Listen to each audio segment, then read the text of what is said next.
This is my media language presentation. So I just wanted to go over the media language that I used in my trailer. So we'll start off with cinematography. I used loads and loads of different shot types, including close-ups, cutaways, long shots, mid shots, 360-degree shots, extreme close-ups, and probably a lot more than that. So let's talk about close-ups. I used, excuse me. I only used a few carefully selected close-ups. So when Ethan notices the blood, there's a close-up of his face to really gauge his reaction and show the reaction to the audience. It really makes the emotions that he's feeling a lot stronger and allows the audience to identify with what he's feeling. I'll see if I can find a few other close-ups as well. For example, on his face when he looks at the screen. That is a close-up because, again, he's in distress and we want to see what he's going through in stark reality. So cutaways, I use these both for action matches and to back up what the voiceover is saying about the case. So when the voiceover says that there is that people were thrown into the bonfire, there's a single frame insert of the bonfire and the victims. There were 4 teenagers 5 years ago today. These teenagers were each drugged and tied to chairs in front of a bonfire before being brutally murdered. I also used them for the action matches, as I said. So when Ethan looks at the screen, we see the screen. So we see directly what the character is looking at.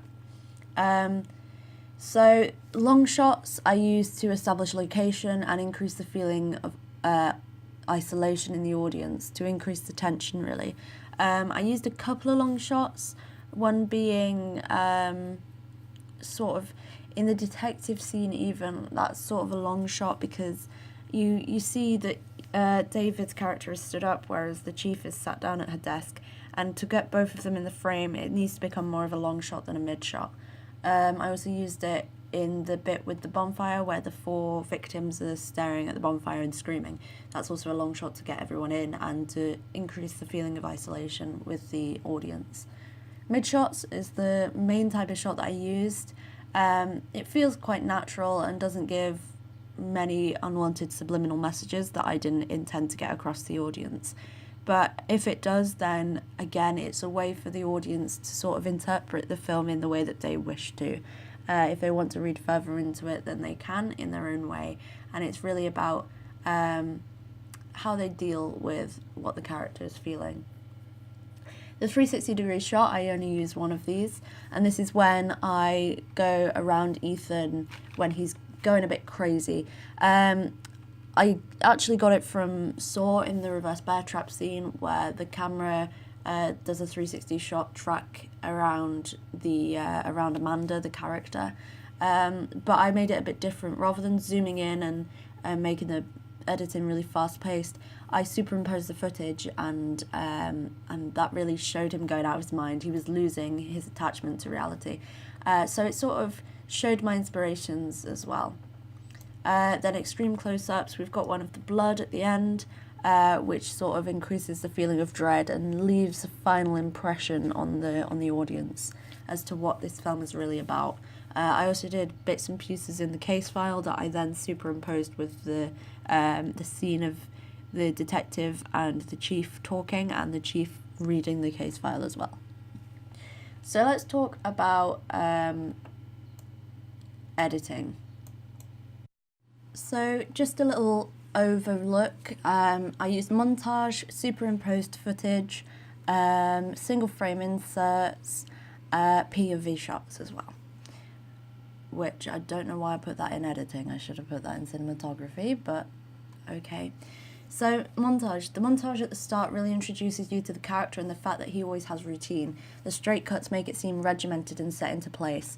So if we have a look at that scene, you actually see that the cuts are quite jolting, and they really cut quite far ahead, and it really makes you think of how this person does this routine every single day, all the time, and it's no different, and it sort of gives you a bit of a sense of the type of the character, and the fact that he actually has OCD, which I tried to implement, but I don't know whether I introduced that in the best way possible. I didn't specifically say it, but that is what my idea was.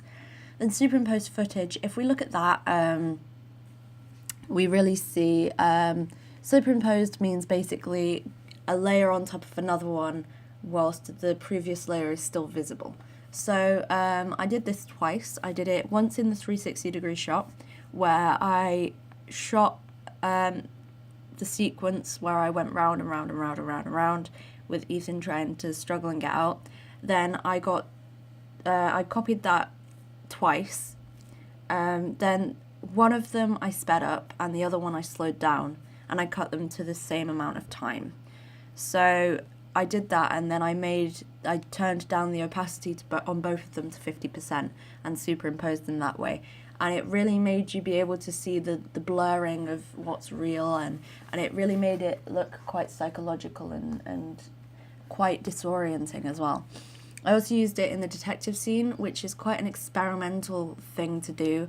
Now, there are a few horror films that are experimental, but they mainly tend to be sort of Japanese B-movies that are quite weird anyway.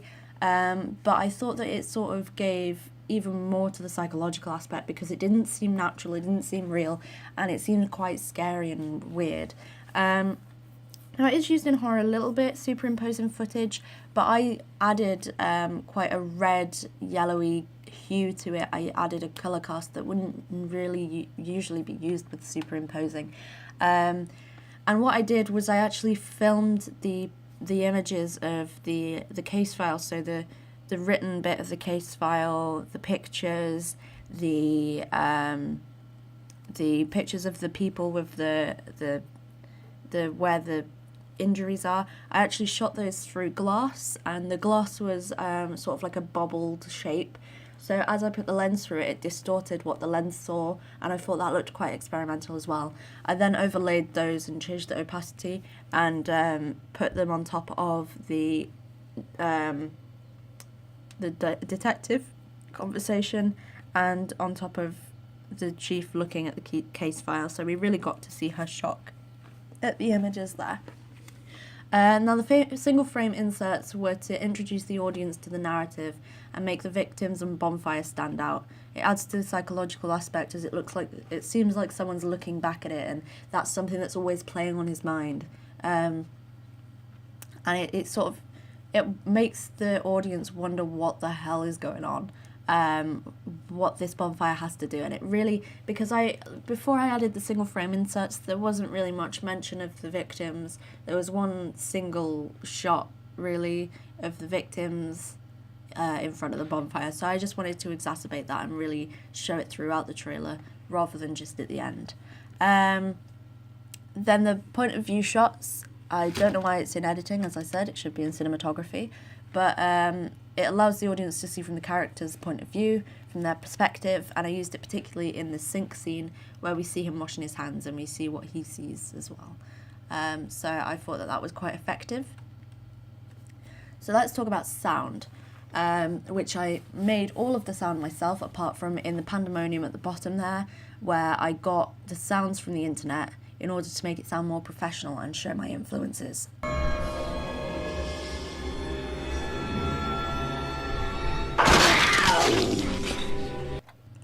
It was also a bit of a trial run, that logo, but in the end I actually really liked it, so I didn't want to change anything.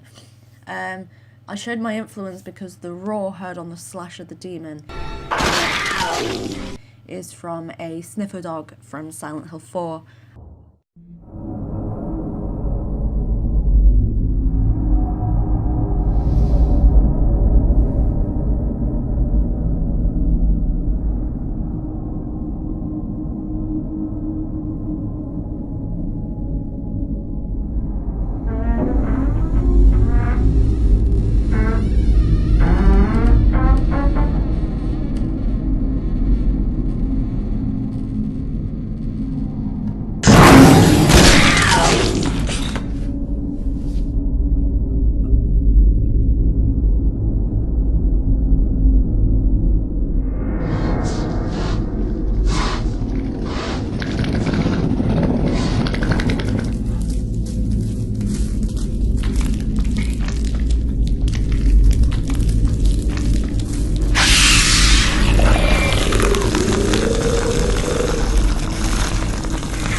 game which I've loved since I was a child, which sounds a bit weird, but yeah.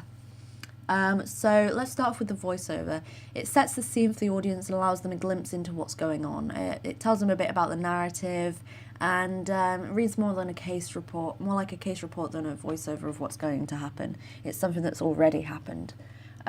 So this sort of was to add a bit of the story to my trailer. I didn't think it was obvious as to what was going on and why. So I wanted to add that just to make it obvious what was going on, who these characters were, and really how the people were feeling. And the music is very classical horror, strings and flutes being used and bells, which live orchestras used to perform at horror films in the cinema. And so I wanted to sort of replicate that and go back to the roots of classical horror and really take some inspiration from that using horror conventions, such as the strings. It also rises and falls as the tension in the trailer rises and falls. So it tells the audience what to feel and when. The sound effects, I created them myself. They're all Foley, and they make the trailer sound realistic so that the audience can take in the information they're being shown at face value and form their opinion much quicker.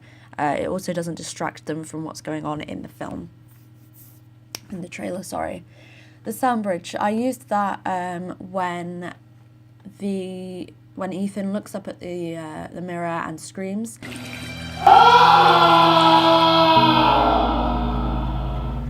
And the scream lingers over to the intertitle, which I thought was good because it transports the audience from one scene to another. It's a sort of transition, and it sort of shows that there's a lasting effect, and it'll hang over the audience are going to remember this film for some reason or another. So let's talk about mise en scène finally.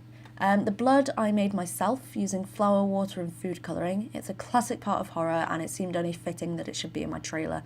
Blood is a huge connotation of horror, so I couldn't really make a horror film without having some bit of blood, but I didn't want too much blood because if I did then it wouldn't be able to be rated a 15, which is what I wanted it to be rated, so that I would have a wider audience to target. House location. The neutral colours allow the audience to form their own interpretation of the character. The floral patterns all over the place, curtains, wallpaper and the bowl, show how feminised the character is, and therefore they may think that he's much weaker than most men in horror films are usually presented. So it sort of showed a bit about the representation of the character. The lighting, I use an awful lot of low-key lighting because it is a horror convention and the themes are very dark and I wanted to replicate that with my lighting. This can be definitely seen when the production scene is on, which was lit with a Super 8 projector that I have in my house. And I actually think I got a really good effect from that. It really shows the audience that there's something dark that this character's hiding. It shows them that they should be afraid, and it has connotations of death as well. So it really isn't a nice thing to be using if you're not going to sort of want connotations of death, which I did. Costumes, so let's start off with Ethan's costume. It had reds, blues and blacks, red alluding to danger and bloodshed, and blacks alluding to something dark about the character and death. The blues were showing some sort of sadness and grief. So this sort of links to what the character is going through and really tells us a lot about the character. It tells us that the character is going through grief, maybe about his friends, maybe about something else, but we know that he's upset about his friends dying, and that's why he's gone on this journey to find justice for his friends. Then the black shows us that he could be still grieving and he's still in those funeral colours. It could also show that there's something dark about the character. Maybe he is a bringer of death, like the Grim Reaper. Black is associated with the Grim Reaper. So maybe this starts to show us that maybe he is the murderer instead. And the red alluding to danger and bloodshed tells us that either A, Ethan will die because of the bloodshed, or he brings bloodshed and he is a dangerous person and we need to look out for him. And it's sort of those subliminal messages that I wanted to get across to my audience and say, look, this guy could be the murderer, and really point a finger at him and go, he's a murderer, he's the guy. So yeah. Then we'll go on to the Chief's costume. It's a real great Manchester Police uniform of a police dispatcher. and adds to the realism. If you're going to see a police officer, you want them to be dressed as a police officer. Then David's costume is roughed up. It's like a man in a midlife crisis. His shirt's grey, which is a mix of white and black, hinting at his flawed character, because white stands for innocence and purity, and black stands for death and just dirtying up that reputation. And if they're crossed together, making grey, then it's like he is innocent, but he's not. We don't really know whether he's a good guy or a bad guy, and I think that's really reflected in the trailer and in the magazine as well. So I think that David and Ethan's costumes in particular are really very, very vital to the trailer. Then makeup. The makeup is used sparingly in my trailer, despite the amount of time I took to develop it. As I think that keeping the trailer 15 is a key factor, as this is what I chose for my rating. It also leaves more space for the shock factor in the actual film. If it sort of promotes a gory film with the whole chopping off the finger, so it gives the audience a feel that it is going to be gory, but it's not actually gory, because of the fact that I needed it to stay a 15 certificate, which having too much blood it wouldn't be. And I really wanted it to sort of have more shock in the actual feature rather than the trailer. Now the case file is a prop. I made it myself and made it as realistic as I possibly could. I talked to the police officer who lives next door, who's the one who played the chief, and it included pictures of injuries, which were my prosthetics, a full case report, medical records, coroner's report, and drawings as to where the injuries were. So basically, even though we didn't really see it in the trailer at all, I wanted it still to be as accurate and realistic as possible. So I put a lot of effort into the mise-en-scène, even though half of it you don't really see and appreciate. So that was my media language presentation, and I hope that I've gone through it thoroughly and explained why I've used what I've used.